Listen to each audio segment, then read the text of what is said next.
നമസ്കാരം കൂട്ടുകാരെ, ഞാൻ പീറ്റർ ചോൾ. ഇന്നത്തെ പുതിയ വീഡിയോയിലേക്ക് ഏവർക്കും സ്വാഗതം. അതായത് 7/7/2026 ചൊവ്വാഴ്ച രാവിലെ റബ്ബർ വില കൂടുമെന്നുള്ള പ്രതീക്ഷയിലാണ് മിക്ക റബ്ബർ കർഷകരും. കാരണം കൂടെയുള്ള പ്രതികൂല കാലാവസ്ഥയും റബ്ബർ കർഷകരെ വല്ലാതെ വലച്ചിരിക്കുകയാണ്. ഇനി വിശദമായി വില നോക്കുമ്പോൾ കോട്ടയം ബോർഡ് വില RSS 4 kilo 271, RSS 5 kilo 267, ISN 20 230, latex 60% DRS 171.85 പൈസ. കൊച്ചി വില നോക്കുമ്പോൾ RSS 4 കിലോ 271, RSS 5 കിലോ 267. അകത്തല വില നോക്കുമ്പോൾ RSS 4 263, RSS 5 കിലോ 260. വിദേശ വില നോക്കുമ്പോൾ ബാങ്കോക്ക് RSS 4 കിലോ 275 രൂപ 48 പൈസ, RSS 5 275 രൂപ 5 പൈസ. ഇനി കേരളത്തിലെ മറ്റിനം ഗ്രേഡ് ഇനം ഷീറ്റ് നോക്കുമ്പോൾ ലൂസ് കിലോ 262, ലോട്ട് കിലോ 229 മുതൽ 234 രൂപ. ഒട്ടുപാൽ നോക്കുമ്പോൾ 80% DRC ഒട്ടുപാൽ കിലോ 171, 60% DRC ഒട്ടുപാൽ കിലോ 128 രൂപ 25 പൈസ. കേരളത്തിലെ ഫീൽഡ് ലാറ്റക്സ് 245. വിശദമായി നോക്കുമ്പോൾ 255 ഫാക്ടറി വില. 25% DRC ഉള്ള 200 ലിറ്റർ ബാരലിനുള്ള 12,250, 30% DRC ഉള്ള 200 ലിറ്റർ ബാരലിന് 14,700, 35% DRC ഉള്ള 200 ലിറ്റർ ബാരലിന് 17,150.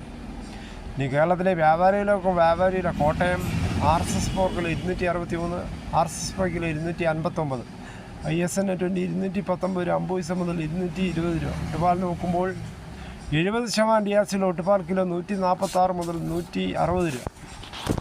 ഇനി കർണാടക വില നോക്കുമ്പോൾ RSS 4 265 50 പൈസ, RSS 4 265, RSS 5 260, ലോട്ട് കിലോ 228, ഒട്ടുപാൽ നോക്കുമ്പോൾ 161 രൂപ. ഇതാണ് ഇന്നത്തെ രാവിലത്തെ റബ്ബർ വില. റബ്ബർ വില RSS 4 ഒക്കെ 2 രൂപയാണ് ഇന്നലെ കൂടിയത്. എല്ലാ മേഖലയിലും നല്ല വർധനമാണ് ഇന്നലെ ഉണ്ടായത്. ഇനി കേരളത്തിലെ മറ്റ് വില നോക്കുമ്പോൾ സ്വർണ്ണം 22 ക്യാരറ്റ് 13,440, ഒരു പവൻ 1,07,520. 1 ഗ്രാമിൻ്റെ മുകളിൽ 10 രൂപ, ഒരു പവൻ്റെ മുകളിൽ 80 രൂപയാണ് ഇന്നലെ വൈകിട്ട് കുറഞ്ഞത്. തേങ്ങ വില നോക്കുമ്പോൾ തേങ്ങ ചകരിയില്ലാത്ത മുട്ടത്തേങ്ങ കിലോ 70, പച്ചത്തേങ്ങ 35 മുതൽ, കൊപ്ര എടുത്തപടി 129, അടയ്ക്ക പുതിയത് 360, കാർബിൾ കിലോ കുരുമുളക് 717, അൺകാർബിൾ 697, പുതിയത് 687, വെളിച്ചെണ്ണ 330 മില്ലിലെ നാടൻ വെളിച്ചെണ്ണയ്ക്ക്. കാതിരക്കുരു 1850, കയർ 10, കരിപ്പട്ടി കയർ 10 മുതൽ 15, ജാതിക്ക തൊണ്ടോടുകൂടി 350, മഞ്ഞൾ സേലം 155, വയനാടൻ കുരുമുളക് 690, ചേട്ടൻ 680, നെല്ല് കിൻഡൽ 2500, വാഴക്കുളം പൈനാപ്പിൾ പഴം 51.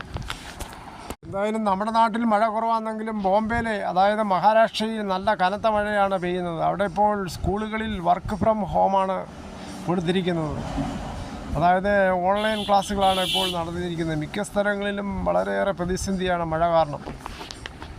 എന്തായാലും പെട്ടെന്ന് കാര്യങ്ങൾ പുനഃസ്ഥാപിക്കട്ടെ എന്ന് നമുക്ക് ദൈവത്തോട് പ്രാർത്ഥിക്കാം. ഇതോടുകൂടി ഈ വീഡിയോയുടെ പൂർണ്ണമാവുന്നു.